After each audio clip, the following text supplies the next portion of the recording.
Ku soo dhawow Somali Voice in Norway magacaada iyo muddada aad magaalada Bergen joogto. الولاية حسن محمد حسن روتي أما حسن الشيخ محمد حسن قفص سيعي يقامه باركنا حدنا على وصل وصل Sidee u aragtaa tirada ururada Soomaalida iyo tayadooda? الله أكثر هذا وأسباب بديهين نيل وحوق قبطاء لأنه وحوا أفضل وكشة قال لكن هم صانع قضاء ضدك لكن حلو بهاي ururada markay dhisan yihiin inay dadka ay ka dhisan yihiin ay wax u qabtaan ay wax la qabtaan Ma jiraan ururo aad isleedahay waxbay qabteen iyo kuwa aad isleedahay waxbay ku dheeleen? ururadan kale aniga lama macaamiltan mana dhex gelin laakiin waxaan u jeedaa dad ururadaas ku jiro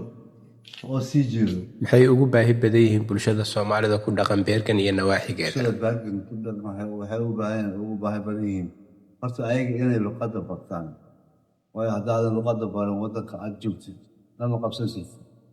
waxay ku dawaan lama qaban karo Maxay tahay fariinta aad Somali Voice in Norway u marinayso heerarka kala duwan ee maamulka Norway? leeyahay dadka Soomaaliyeed waa dad Soomaaliyeed oo dagaal sokeeye ka dhacay oo wax walba qabsaday oo meel walba maartay ku firaarsan marka intii karaankooda waxay u qaban karaan inay u qabtaan sida oo caruurta sida iskoolka ninka shaqada soo ku heli lahay ama islaamaha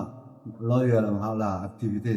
Maxay tahay fariinta aad Somali Voice u marinayso qaybaha kala duwan ee bulshada Soomaalida Norway? Soomaalida waxaa leeyahay idinka isqabsada iskaashada dadka idinka wakiilka idinka ku jira xisbiyadana la tashada